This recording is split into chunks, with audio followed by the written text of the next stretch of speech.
Amigas y amigos, les habla Luis Velázquez. Les invito a escuchar mi programa Diálogo Internacional por lavisiónradio.net. En este programa podrán escuchar en vivo los análisis de expertos sobre la actualidad mundial, así como sobre los puntos que componen la agenda política global. Diálogo Internacional con Luis Velázquez. En la mañana de hoy tenemos un invitado muy importante. Es un querido amigo de la casa. Se trata del doctor Enrique Ali González Ordogoiti. Yo diría que un individuo de número. Impresionante. El doctor Ordogoiti es sociólogo de la Universidad Central de Venezuela, doctor en Ciencias Sociales de la misma universidad y maestría en Historia de América Contemporánea también de la Universidad Central de Venezuela, además de ser un profesor universitario. Muy buenos días, Enrique, ¿cómo has estado? Muy buenos días, Luis, muy bien, gracias. Además, la temperatura aquí a esta hora de la mañana es un 24 grados más bien, o sea, totalmente. Y estamos ambos en el mismo hemisferio norte, pero este como que es un norte más suave. Sí. Unos 24 grados. Bueno, y también muchos saludos a Mayerlin, porque bueno, primera vez que vengo a este programa, pero ya estoy, como tú dices, en mi casa, exactamente. Muchísimas gracias. Muy bueno. No, usted ya usted es parte de la familia. Totalmente. De la visión. Estoy muy cómodo. Muchas gracias. Sí, la verdad es que yo esperaba utilizar mi chaqueta de invierno más adelante, cerca en diciembre, pero qué va. Hay que usarlo. Pero bueno, Enrique, realmente el mundo está más convulsionado que la semana pasada. Además del tema que vamos a tocar, retornó la guerra en Medio Oriente, que tiene a todo el mundo muy preocupado realmente, ¿no? Absolutamente muy preocupado de lo que allí está pasando. Pero bueno, ya dentro de poco tendremos a un especialista en la materia.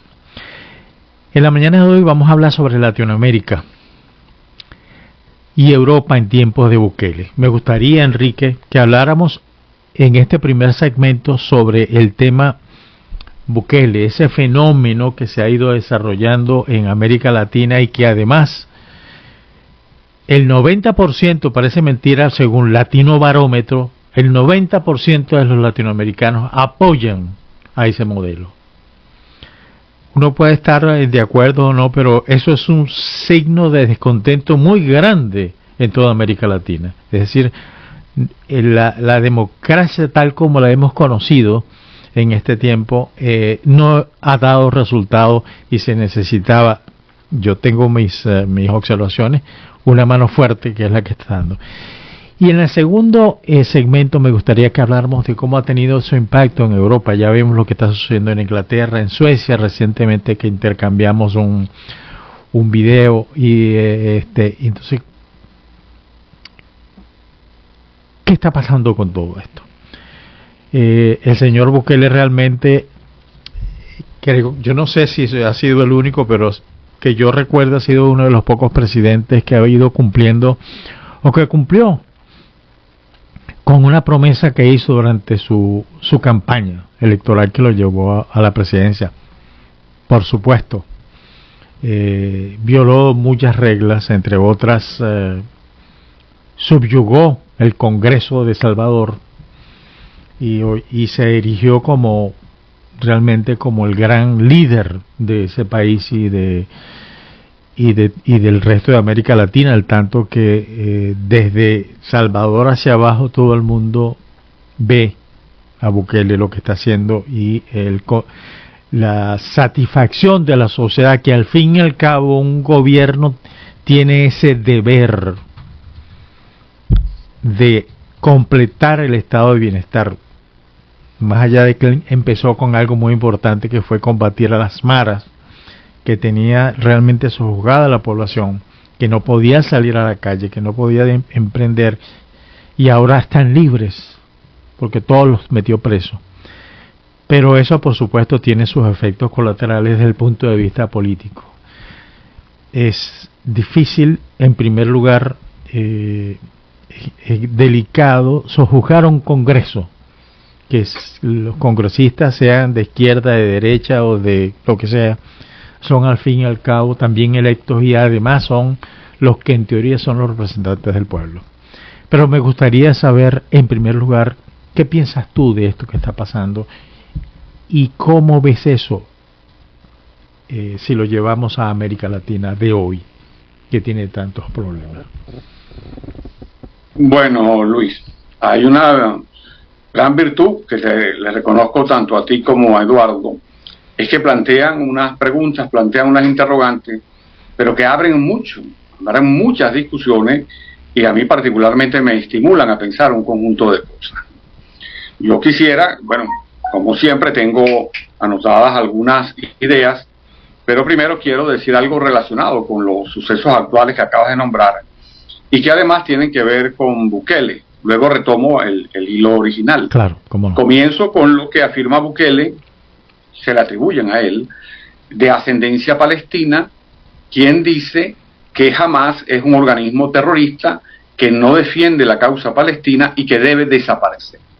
Algo con lo cual estoy absolutamente de acuerdo y aprovecho también para decir que apoyo al Estado de Israel, su derecho a sobrevivir y a defenderse de los terroristas. Coincido contigo 100%. Exacto. Ahora quisiera plantear lo que más o menos me estuve haciendo algunas anotaciones porque siempre las propuestas de ustedes a mí me estimulan muchísimo. Comienzo por decir que esta vez yo voy a hablar es como sociólogo. Yo comencé en la sociología en el año 73, hace apenas 50 años, y desde esa vez yo decidí tener una opción teórica y metodológica, y es ver a la sociedad desde abajo, absolutamente desde abajo. Por eso yo hago una sociología desde abajo. En este caso, cuando uno hace sociología desde abajo, prioriza la pregunta antes que las respuestas, para que se exprese la sociedad.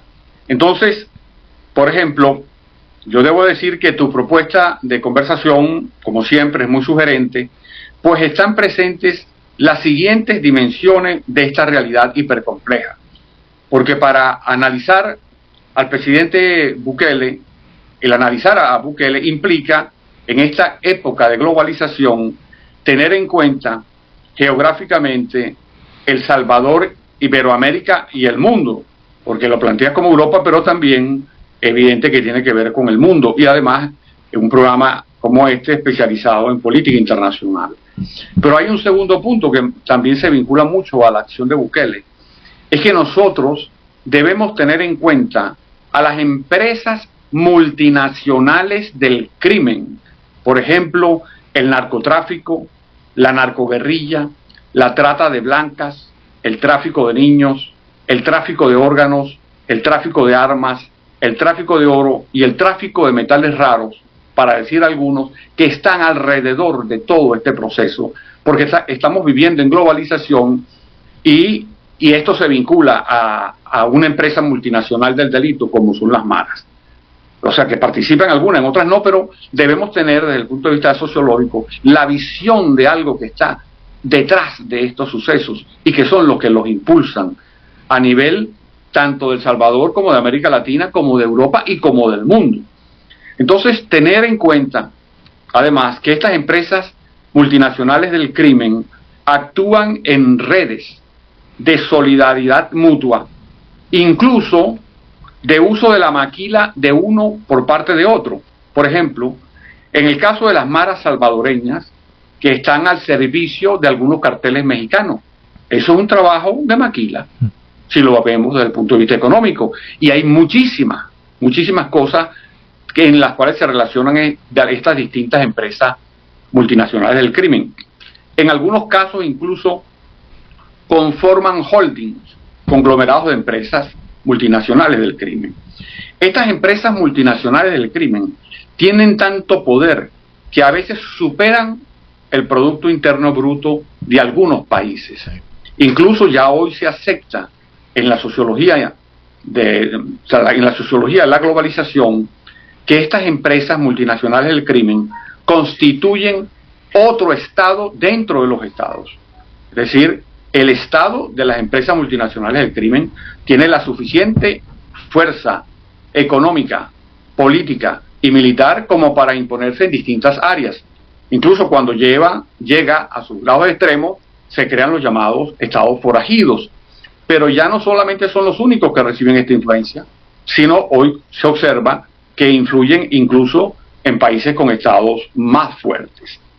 Ahora comienzan las preguntas que deberá responder la audiencia en su fuero privado, porque es importante que todos empecemos a tomar parte en la conformación de una opinión que venga producto de nuestra propia experiencia, o sea, producto desde abajo, con los errores y los aciertos, pero que venga desde abajo para que podamos convencernos y sobre todo descubrir cómo funcionan estas empresas multinacionales del crimen en épocas de globalización.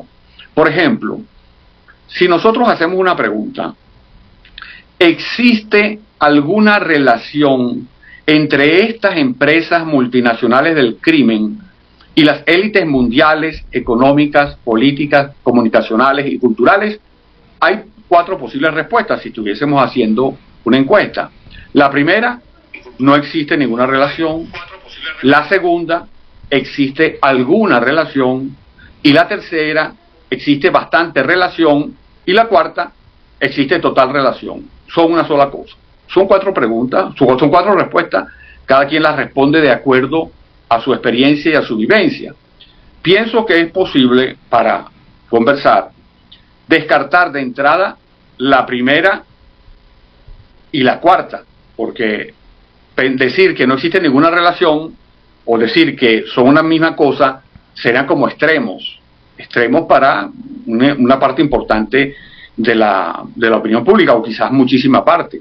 Pero, por ejemplo, es posible más o menos decir que o existe alguna o existe bastante relación, al menos en la visión que puedan ir teniendo las personas, que tú las vas captando a través de la visión que tienen de los problemas y a quienes vinculan como causantes de esos problemas. De todas maneras, quedan las 4 preguntas para la audiencia. El que se pueda escoger las opciones 2 y 3, es decir, alguna relación o bastante relación, implica ya un desprestigio de las élites mundiales. Es decir, hay un desprestigio con cualquiera de las 2 que tome, la segunda o la tercera. Pero si repetimos la pregunta, pero a nivel de cada país, ¿existe alguna relación entre estas empresas multinacionales del crimen y las élites económicas, políticas, comunicacionales y culturales de tu país? Nuevamente, las 4 opciones: ninguna relación, alguna relación, bastante relación o son una misma cosa. Eso hace que nos volvamos a hacer la pregunta: ¿cuáles serían las respuestas más comunes en América Latina o Iberoamérica? Según la respuesta escogida, aquí viene el elemento, se mide el prestigio o desprestigio de dichas élites. Es decir, aquí radica, viendo desde abajo, cuál es la opinión que pueden tener las personas con relación a las élites de su país y con relación a las élites mundiales. Y no estoy diciendo aquí ningún extremo, sino estoy diciendo incluso posibilidades, porque lo importante es que las personas reflexionen sobre lo que está pasando y cuál es realmente su opinión, para que así también se pueda vislumbrar la gravedad, porque hay una gravedad del problema. Las respuestas a las preguntas sobre las élites mundiales y sobre las élites nacionales nos darán una visión bastante acertada de la valoración de la democracia en América Latina. Entonces, por Latino Barómetro, vemos también cuál es la valoración de la democracia. Y esa valoración de la democracia está vinculada a la valoración de las élites que dirigen la democracia. Entonces, por ahí vayamos pensando qué es lo que está pasando. Sobre todo, aquí hay una cosa bastante dura, que tú lo dijiste al principio, porque estas empresas multinacionales del crimen no es algo teórico, no es algo académico, son aquellas que afectan muy duramente, pero muy duramente, a las personas más débiles de cada país en su día a día, porque sufren la explotación del crimen organizado sin que ningún Estado nacional le ponga coto. Por ejemplo, si hablásemos del caso de Venezuela, aquí yo quiero citar un artículo del profesor Navas, quien es el actual cronista de la UCB, un profesor muy prestigioso, un historiador, quien en un breve artículo decía que una de las visiones que está teniendo la alta política colombiana, es decir, lo que pudiera ser la defensa nacional colombiana, la visión más teórica y más dura sobre los distintos escenarios, plantea que Venezuela pudiera dividirse en dos: una Venezuela al norte del Orinoco y una Venezuela al sur del Orinoco. Esta Venezuela al sur del Orinoco se caracterizaría, como se ha avanzado bastante ya, en que no hay poder del Estado, sino hay poder de las distintas multinacionales del crimen. Sí. Porque eso lo vemos con el arco minero del Orinoco, con la explotación de los metales raros, con la participación de distintos grupos vinculados a esas empresas multinacionales del crimen, incluyendo, por ejemplo, el ELN. Entonces, ahí tenemos ya una hipótesis bien gruesa y que se ha expresado públicamente, y por eso la cito. Entonces, en ese sentido, las personas que sufren, por ejemplo, hay sectores de Venezuela, como lo hay también de Colombia, en donde no dirige el Estado esas comunidades, sino los distintos grupos que llaman irregulares, que son simplemente tan integrados que hay que llamarlos como son. Son empresas multinacionales del crimen, porque todas tienen una presencia multinacional. Entonces, a la luz de la visión que tengan los habitantes de América Latina o Iberoamérica sobre las élites mundiales y sobre sus élites nacionales políticas, y aquí lo señalo, políticas, económicas, comunicacionales y culturales, será su juicio sobre quiénes son los culpables de su situación. Entonces, a partir de ahí, volvemos a abrir un lote de preguntas. ¿Cuál es la valoración de la democracia a partir de la valoración que tienen de las élites? ¿Qué está pasando con Bukele en América Latina y en Europa? ¿Cuáles son las visiones de las élites mundiales y nacionales sobre Bukele? ¿Y cuáles son las visiones de otros sectores poblacionales de América Latina y de Europa con Bukele? Enrique, entonces, perdóname un segundito, perdóname que te interrumpa, eso que tú estás diciendo es demasiado interesante.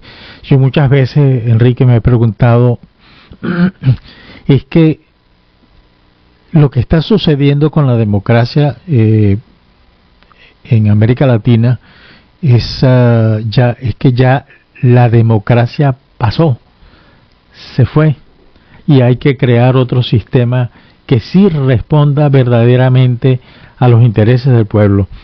Y voy directamente al caso Bukele, es decir, y todo el triángulo norte de Centroamérica, en donde los problemas son más comunes que otra cosa. Las bandas transnacionales del narcotráfico, de la extorsión, del tráfico de órganos, del tráfico de menores, del tráfico de mujeres, ahí nunca hubo respuesta, y han habido gobiernos tanto de izquierda como de derecha, y sigue habiendo la misma cosa, como es el caso nuestro. También hay un gobierno de izquierda que no ha hecho absolutamente nada para controlar nada, y también me he dicho, es que esta situación lo que permite es que los que están en el poder controlen más la sociedad. Es Bukele la respuesta a lo que necesita Latinoamérica, la sociedad latinoamericana.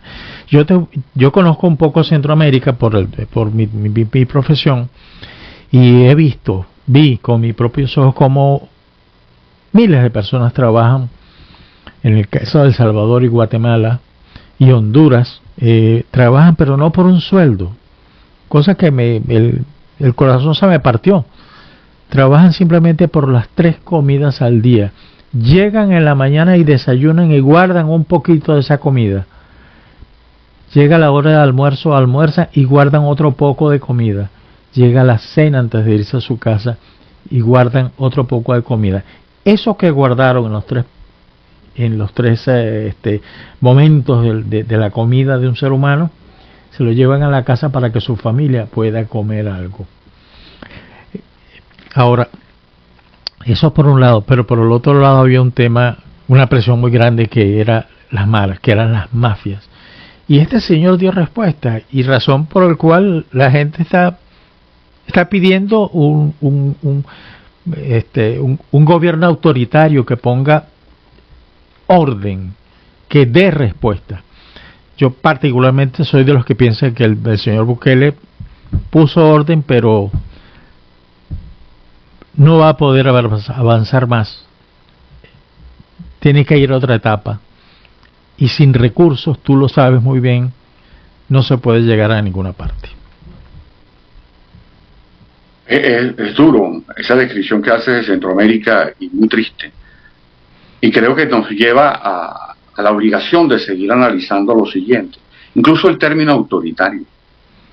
Porque para la visión de las personas que pueden haber respondido, yo estoy escogiendo 2 de las respuestas, de las que tienen algo o mucha vinculación las élites con estas empresas multinacionales de crimen, basándome en la posibilidad de que hayan respondido esas 2 cosas mayoritariamente. ¿Qué va a pensar la gente de qué es lo autoritario?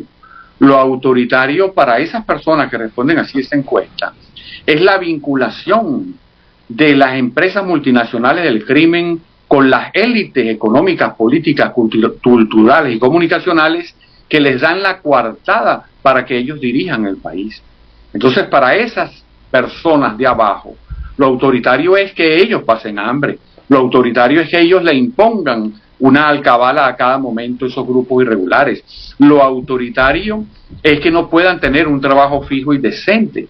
Entonces, el concepto de autoritario también hay que verlo desde abajo, porque las personas, ¿qué es lo que dicen? Bueno, nos están imponiendo un modelo en donde cuesta sobrevivir, no dignamente, sino simplemente sobrevivir día a día.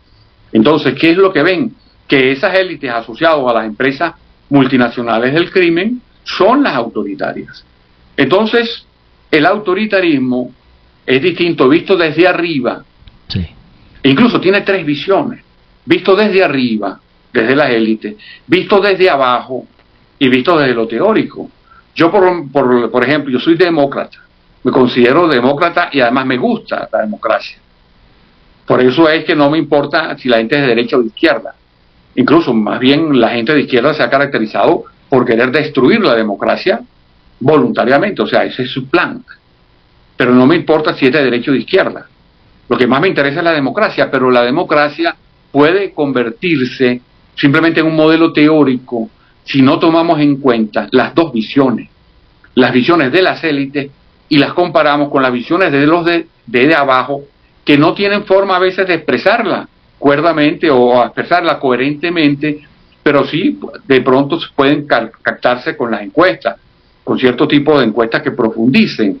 Pero entonces esa doble visión está ocurriendo en un continente, y ya no solamente es el continente de América Latina, porque está pasando en los Estados Unidos, está pasando en Europa. Pero la cosa que eso nos llevaría también a una discusión que es importante, pero que se necesita el espacio para hablar cómo también se ha venido minando la democracia en los países desarrollados, sí, que pensaban que no les iba a llegar la gran destrucción que han causado en los países que no son desarrollados. Pero hoy vemos, por ejemplo, como el fentanilo es una especie de droga universal de la maldad, porque destruye todo, incluyendo a las personas en los países desarrollados, sí, y que pueden tratar inicialmente, pues como se hace en los países grandes, que aíslan a unas personas como en guetos para que se autodestruyan. pero está circulando tanto que ya no son guetos, ya son ciudades que pasan a ser muy golpeadas por los distintos efectos de las empresas multinacionales del crimen. Entonces hay una revolución en el sentido más negativo de la palabra, porque hay una dispersión de los elementos negativos que se han encargado de reproducir a gran escala las empresas multinacionales del crimen, y que está abarcando, y yo creo que aquí sí hay que acotar, está abarcando fundamentalmente a toda América y a toda Europa, con mayor énfasis en ambos. Es decir, por lo menos hay un énfasis muy duro. Entonces, desde ese punto de vista, ¿cómo surge Bukele? Como una persona que lo que tú decías al principio, que cumple lo que hace y que está derrotando por lo menos a una empresa multinacional del crimen que ya abarcaba varios países y que incluso estaba haciéndole maquila, o le está haciendo aún, o quizás ahora más porque están saliendo de El Salvador, le está haciendo maquila a los carteles mexicanos, lo cual implica la gran diversidad y la gran redes que crean esas empresas multinacionales, porque tú puedes ver fácilmente que, por ejemplo, lo que tiene que ver con el narcotráfico, que en algunas partes ya es narcoguerrilla desde hace algún tiempo, cómo se vinculan y trabajan en una misma dirección, incluso llegan a tener poder político formal. Sí. Entonces hay que ver lo que significa la experiencia, no solamente de estados fallidos, sino también de estados forajidos, y de la presión que hay para convertir algunos estados por lo menos en estados fallidos, como es lo que están haciendo, tratando de hacer estas empresas multinacionales del crimen con Ecuador ahorita. Sí, efectivamente es así, sin duda alguna. Y por eso es que cuando tú le preguntas a la última encuesta que acaba de aparecer, la encuesta del 2023, la encuesta del Latinobarómetro, ves claramente lo que tú estás diciendo. El panorama es exacto y tiene que ver con la respuesta que este señor le está dando a la ciudadana, a la sociedad salvadoreña, que hoy puede salir tranquilamente a la calle. Las empresas ya no tienen la presión de las maras, pueden ir a estudiar, pero queda otra parte que fue lo que dio origen a todo esto. Como yo estoy seguro de que va a ser reelecto, a pesar de que la Constitución lo prohíba, que ese es otro detalle importante, no me cabe duda de que va a salir reelecto. Pero de ahí en más, porque la cárcel se agotó, de ahí en más viene el reto verdadero de transformar a la sociedad y convertirla en algo realmente productivo, convertir al país en algo totalmente diferente al resto del Triángulo Norte, pues, cosa que no va a ser fácil, porque ahí tienes a Nicaragua que ya no puede. Honduras está intentando establecer un modelo muy parecido al de Bukele. La señora ha hecho un trabajo muy fuerte, pero no le ha dado resultado. Y te digo que eso me lleva a lo siguiente. Hace muchos años, cuando yo vivía en México, conocí a un diputado venezolano, a Canache Mata, que fue en misión a México justo en el momento en que había tomado posesión Carlos Andrés Pérez, el segundo gobierno, y vino con aquellos ánimos liberales. Y entonces yo le pregunté, mire diputado, ¿cómo está viendo usted la situación del país? Y me dijo, mira, lo que pasa es que él vino, está muy bien, es decir, el fondo, la teoría está muy bien, pero una cosa es que se aplique en Inglaterra o se aplique en Estados Unidos, y otra cosa es que se aplique en Venezuela o en cualquier país latinoamericano, que por razones de cultura y por razones de la estructura económica de los países es difícil llevarlo a cabo como él quiere hacerlo de un solo golpe. Hay que ir por etapas.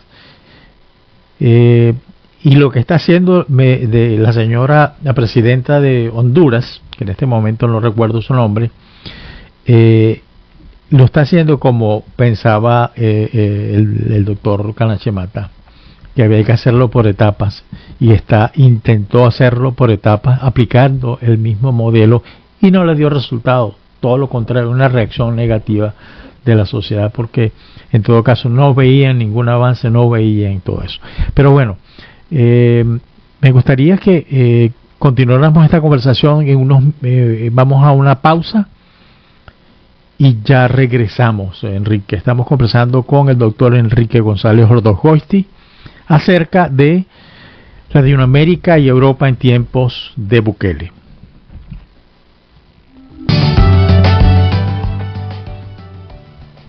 Estamos de regreso en Diálogo Internacional. Estamos conversando con el doctor Enrique Ali González Ordogoiti acerca de Latinoamérica y Europa en tiempos de Bukele.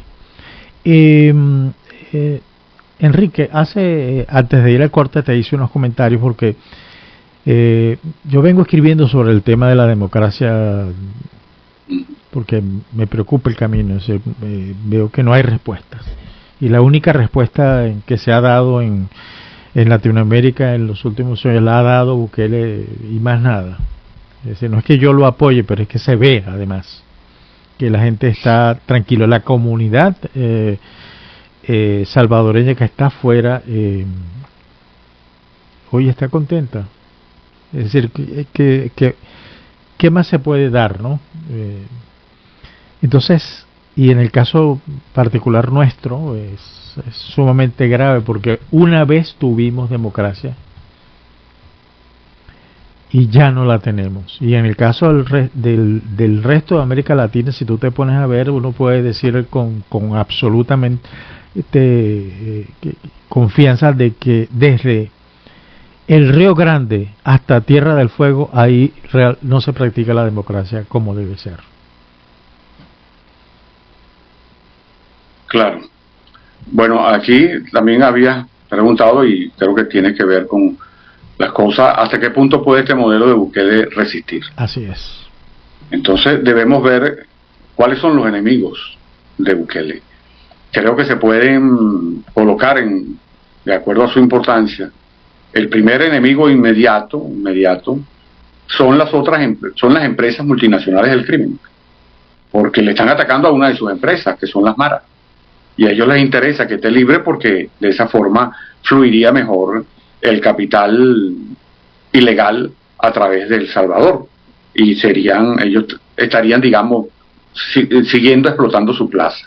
Son las empresas multinacionales del crimen, con sus distintos cómplices en las diferentes élites de distintos países o mundiales, de acuerdo a la intensidad que puedan darse. Pero luego también hay otros adversarios, y no los pongo como enemigos, sino como adversarios, porque tienen una visión de la democracia, especialmente teórica, que no buscan confrontarla con la realidad. Y desde ese punto de vista, entonces pueden ir por cosas formales que en otras sociedades pueden ser muy importantes, como puede ser, bueno, aquí se modifica o no la Constitución, cuáles son los atributos del Parlamento, etcétera, que en otras sociedades evidentemente que tienen un peso y deben seguir teniendo un peso fundamental, pero que en otras, como en El Salvador, que ha sido sometido a todo un robo, un saqueo y una opresión física, incluso capital de la violencia en homicidios durante mucho tiempo en el mundo, es algo que habría que ver con muchísimo más detenimiento y no haciendo una especie de acusaciones previas a la comprensión de la situación. Pero también hay otra cosa, y es el sujeto, el pueblo salvadoreño. Ese pueblo salvadoreño que ha estado sometido también a un conjunto de criterios que no prometen rentabilidad económica, que se han acostumbrado, por ejemplo, a vivir de las remesas que le enviaban sus familiares del exterior. Esos son costumbres que de coyunturales se han transformado en permanentes, y eso no ayuda a desarrollar el aparato productivo, porque es evidente que tiene que haber un desarrollo económico. Estas cosas habría que verlas para tratar de ver hacia dónde debería ir Bukele. Tiene que ir hacia la construcción hacia la conformación de un nuevo ethos salvadoreño, tomando lo mejor de sus tradiciones, pero un nuevo ethos. Es decir, que el pueblo se sienta representado y convocado a un gran proyecto de reconstrucción nacional, pudiéramos decir parecido al que tuvo Israel en 1948, salvando las distancias, porque ahí había desde el principio un componente religioso evidente y había una tradición de 2000 años, etcétera, asuntos que no están presentes en El Salvador, pero que tendría que construir un ethos nuevo, pero con todo el pueblo, no con una pequeña vanguardia, no, sino con todo el pueblo, que es más o menos lo que viene dando en sus mensajes cuando dice que esto es una revolución espiritual, reivindica la creencia en Dios y además llama a lo que está pasando como una gran batalla cultural y espiritual. Ahí están algunos elementos de lo que él está haciendo para tratar de conformar un nuevo ethos. Que pueda hacerlo, no sabemos porque no somos adivinos, pero en tal caso eso sería un camino correcto, de tratar de conformar una nueva narrativa de lo que debe ser El Salvador y de lo que debe ser Iberoamérica, porque esa igual narrativa hoy en día, con la globalización, no nos hemos dado cuenta que las narrativas han sido destruidas y no han sido sustituidas por algo que pueda tener aceptación. Y ahí entraríamos en otra discusión muy interesante, pero que tiene que ver con los grandes planteamientos que se vienen haciendo alrededor del nuevo orden mundial, a favor o en contra. Claro. Pero ahí hay una narrativa que se viene imponiendo, que ha venido más bien minando la democracia porque no ha generado los consensos necesarios. Ahora, habrá tiempo o cómo será eso, pero eso merita, por ejemplo, una reflexión del cambio de narrativa, porque ¿qué sucede? Las muertes se han vuelto invisibles. Las muertes se han vuelto invisibles. Ya hoy cuesta mucho sensibilizar a alguien acerca de la muerte, de lo que ocurre en otros lugares, porque algunas ni siquiera salen en los medios, y otras que salen en los medios, al día siguiente son tapados por otras nuevas noticias. Entonces, cuando la muerte ya no sensibiliza, el que algunas personas, o que grupos de personas en las distintas sociedades de América Latina ya han sido convertidas en especies de personas que ya están destinadas a la muerte y que todavía están esperando algo así como su lugar en el corredor. Por ejemplo, en Venezuela las muertes invisibles que se dan por hambre, sí, y quizás en otros países también, incluso que se dan por hambre en las ciudades, no solamente en los campos aparte. Entonces, ¿qué es lo que cómo ha venido tratando de sortear las dificultades las élites políticas, económicas, culturales y comunicacionales en América Latina, obviando la muerte de personas que ya han sido declaradas desechables? Entonces no se observa el sufrimiento desde abajo, no se ve la sociedad desde abajo. Incluso se considera que, bueno, siempre deben haber lo que algunos eufemísticamente llaman efectos contradictorios, sí, o efectos no buscados. Sí. Pero eso está pasando, y entonces en punto de vista es evidente que algunas personas creen que la democracia se ha agotado, lo cual no es cierto. Lo que se ha agotado es una forma de entender la democracia que gobierna sin establecer vasos comunicacionales y vasos permanentes de acción con los distintos sectores del pueblo. Por eso es que hay que acercar mucho más el gobierno a las bases, como es, por ejemplo, lo que pasa es que aquí hay una tradición que dejó de existir en América, en Iberoamérica, desde el siglo XIX, pero antes sí existía, que en cambio también existió desde el principio en los Estados Unidos. Era la democracia desde las comunidades. Es decir, que los representantes le obedezcan a los criterios que van surgiendo de su comunidad, y al estar muy cerca van viéndose involucrados en los intereses de esas comunidades. Pero en la medida que muchos de esos representantes se desvinculan, porque incluso apoyados por los sistemas electorales que no dan esa obligación, o por los sistemas electorales que se han erosionado a partir del voto electrónico, que ya genera muchísimas dudas sobre cuáles son sus resultados finales, eso va haciendo que muchas personas que son dirigentes políticos y que de paso apoyan a dirigentes en otras esferas de la vida, no necesitan del voto real de las personas para acceder al poder, porque lo tienen por otras vías. Entonces esas personas se van diluyendo, y se van diluyendo incluso en sectores ya poblacionales que les son dados para que sean gobernados por entes irregulares, como sucede en el caso de Colombia y sucede sobre todo en el caso de Venezuela, muy evidente. Entonces eso hace que no se perciba una relación directa, por ejemplo, entre el voto y la conformación del poder político de la sociedad, porque no se sabe qué sucede con el voto. Muchísimas personas están excluidas y además hay amplios, o por lo menos sectores importantes, poblacionales, que no pueden tener un acceso libre a ese voto porque quienes lo controlan, y esto incluye a muchos sitios de América Latina, quienes lo controlan no permiten que eso pueda darse, porque es lo que se llamaría una democracia de abajo vigilada desde el punto de vista armado. No es democracia, pero es evidente, por ejemplo, para mí, que la democracia sigue siendo un sistema por desarrollar y por profundizar, y una de las mejores maneras es disminuir la distancia entre los representantes y los representados, una distancia que haga que se pueda aumentar el flujo de información y el flujo de satisfacción de las necesidades, y además dentro de expectativas racionales. Sí, excelente, excelente.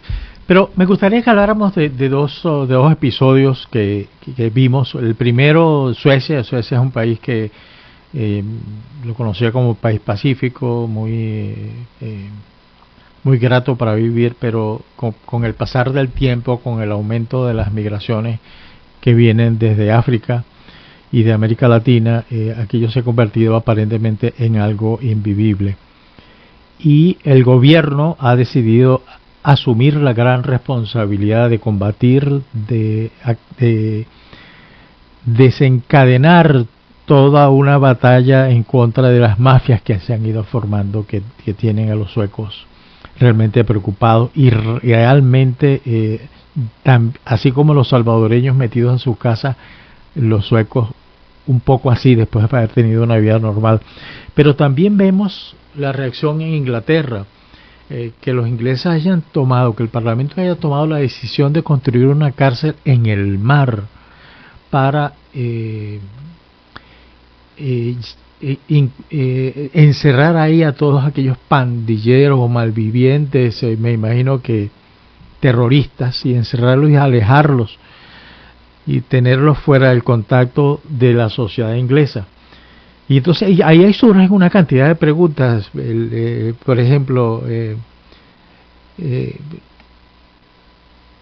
está pasando? ¿Es el Bukele que la gente está mirando a Bukele, o es una reacción coherente de la democracia en cada uno de esos países? Pero también vemos otro ejemplo de aislamiento, lo que sucedió en Guantánamo, en donde están presos pues una cantidad enorme de terroristas, fundamentalmente venidos de Medio Oriente y de los Balcanes.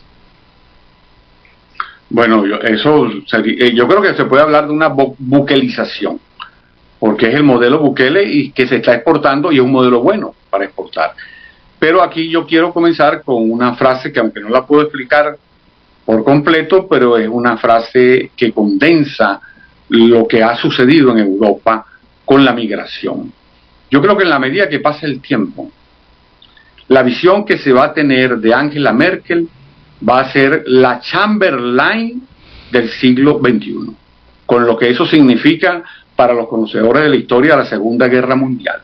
Hizo lo mismo que el primer ministro inglés ante Hitler. Igual, y por supuesto con la seguidilla de Macron, pero Angela Merkel, en la medida que pasa el tiempo, va a ser comprendida como la gran responsable de uno de los momentos más destructivos que ha sufrido Europa, y todo por una ideología que sustituyó la conformación de la realidad por una realidad mítica, por una realidad inventada, por una visión de falta de información. Y entonces se hizo, Angela Merkel y Macron y la Unión Europea han desarrollado lo que hicieron los comunistas a partir de 1922 con la muerte de Lenin, pero que ya Lenin lo había diseñado y que lo aplicó Stalin, y es el copamiento con población de nuevos territorios para colonizar a través de la migración. Es lo que se llamó la rusificación de la Unión Soviética, que fue crear enclaves rusos en Estonia, en Lituania, en todos los países bálticos y en otros países también, como no solamente la Ucrania, que pudiera ser discutible, pero sí en Tayikistán y en otros países, sembrar grupos de rusos de tal manera que se convirtieran en etnias en esos países y de esa manera se rusificaran. Eso es lo que ellos han apoyado. Ellos han apoyado, ¿y basado en qué? Basado en la creencia de que el modelo occidental había fracasado, y como todo el mundo que estudia civilizaciones desde el punto de vista académico, sabe que las civilizaciones giran alrededor, inicialmente, de una religión que no es solamente por la fe, sino que es una religión que crea cultura. Todas las grandes, si nosotros hacemos una lista, que no tenemos tiempo de hacerlo ahorita, o sea, de decirla, porque ya la tenemos, las 22 principales civilizaciones creadas desde 5.000 años antes de Cristo hasta nuestros días, las principales 22 civilizaciones siempre han tenido una religión que es la que les dio el sentido de la vida. Y es el sentido de vida de esas sociedades. Y esas religiones siempre tienen la parte de fe y la parte de cultura. Es decir, que las personas que viven en esas civilizaciones, independientemente que sean miembros o no de esa religión, pero sí están culturalmente impregnados. ¿Qué se decidieron ellos? Crearon una sociedad occidental descristianizada. Incluso cometiendo la gran irresponsabilidad histórica de cuando se fueron a crear, a explicar las bases de por qué se forma la Unión Europea, el irresponsable de Sarkozy desconoció por completo el papel del cristianismo en la elaboración de Europa. Cuando Europa, antes de la creación, que fue incluso después del Imperio Romano, antes de eso, Europa que era un mito, pero un mito fenicio. Y por eso se dice que Europa comenzó en Fenicia porque era la princesa europea. Entonces, ¿qué hicieron en ese diseño que todavía lo están instrumentando? Bueno, vamos a aprovechar, supuestamente buscamos mano de obra para que después nos paguen las pensiones, eso desde el punto de vista económico, pero para evitar que se reproduzca el cristianismo, buscamos la mano de obra en los países musulmanes. Bueno, ¿y qué ha sucedido? No tienen mano de obra, tienen que mantener a quienes trajeron y encima están destruyendo sus propias culturas nacionales. Entonces, ante tal desfachatez que de Europa nos sorprende, porque recordemos que en Europa se llevó a cabo la Primera Guerra Mundial y se llevó a cabo la Segunda Guerra Mundial. Es decir, ellos no se caracterizan por ser ni coherentes ni muy cuerdos a la hora de establecer políticas públicas. Lo que vemos en Suecia, que fíjense que durante mucho tiempo, de los primeros hace 10 años, 15 años, los suecos se hicieron los suecos, como decimos en América Latina. Se estaban haciendo los suecos de lo que estaba pasando hasta que ya no pueden hacerse más los suecos. Tienen que actuar. Porque ¿qué hicieron? Vincularse a una de las empresas multinacionales del crimen, que no la nombré por lo polémico que puede resultar y si después no tenemos tiempo de explicarlo, que son las migraciones ilegales que tienen como dirección romper las estructuras de las sociedades europeas y americanas. Porque uno pudiera preguntarse, ¿por qué no migran los musulmanes a Arabia Saudita, que es uno de los países más ricos, a los Emiratos Árabes? ¿Por qué no migran hacia allá? Porque entonces descubrimos cómo sucede en el Líbano. Los palestinos que han tenido que emigrar al Líbano aún hoy no tienen cédula libanesa, no son reconocidos como libaneses. Así es. Es decir, los musulmanes no quieren a los otros musulmanes porque les colocan unas barreras muy grandes y de eso guarda silencio por completo los grandes medios de comunicación internacionales. Entonces, ¿qué está sucediendo? Que han comenzado, ya no pueden negar la realidad y entonces han dicho, la realidad existe, hay que actuar. Ahora hay que actuar a un costo enorme para toda la sociedad, un costo que apenas está comenzando. El costo que tienen que pagar por esa irresponsabilidad. Y entonces hay una crítica mortal a quienes no siguieron esa política suicida, como pueden ser Polonia, como puede ser Hungría, y como en parte quizás también sea Eslovaquia o está empezando a ser Italia, porque hay mafias que se encargan de eso, que después incluso le cobran un porcentaje a quienes los trasladan, a las personas a quienes trasladan, y además siempre hay un flujo, y fíjense que las migraciones son siempre, digamos, la gran mayoría de personas de 18 a 26 años, o sea, muy productivos, que vienen atraídos porque los van a subsidiar. Ya en España hay 2 millones de personas en edad de trabajo que están subsidiadas. Ahora, ¿cuál economía aguanta eso? Hasta ahora ellos lo han hecho porque ese dinero lo sacan no solamente de los impuestos de quienes habitan en los países europeos, sino de las extracciones que realizan los países llamados del tercer mundo, como pueden ser América Latina y África. Es decir, que una política errada no la pagan ellos, no la financian ellos, terminamos financiándola el resto del mundo y el resto de la población. Ahora, es evidente, por ejemplo, que no se comprende que para hacer una visión comparativa, imagínense todo lo que significó para Europa la separación entre el poder temporal y el poder eclesiástico, en el caso del cristianismo católico, porque en el caso del cristianismo protestante surge unida, surge el poder político con el poder eclesiástico. Por eso es que la máxima autoridad de la iglesia anglicana siempre es la reina o el rey de Inglaterra, o sea, hay una imbricación. Por eso cuando hay sectores teóricos protestantes que dicen, no, porque nosotros logramos la separación, al contrario, la conjunción de fuerzas. Pero eso se logró con mucho esfuerzo, e imaginemos que en la Biblia dice Jesús, a Dios lo que es de Dios y a César lo que es de César, por lo cual tú pudieras establecer que la base teórica para la separación, como debe ser, entre el poder real y el poder temporal y el poder espiritual, ya lo planteaba Jesús. Y mire cuánto costó. ¿Cómo será en el caso de la religión musulmana cuando ellos hablan que hay que crear la umma?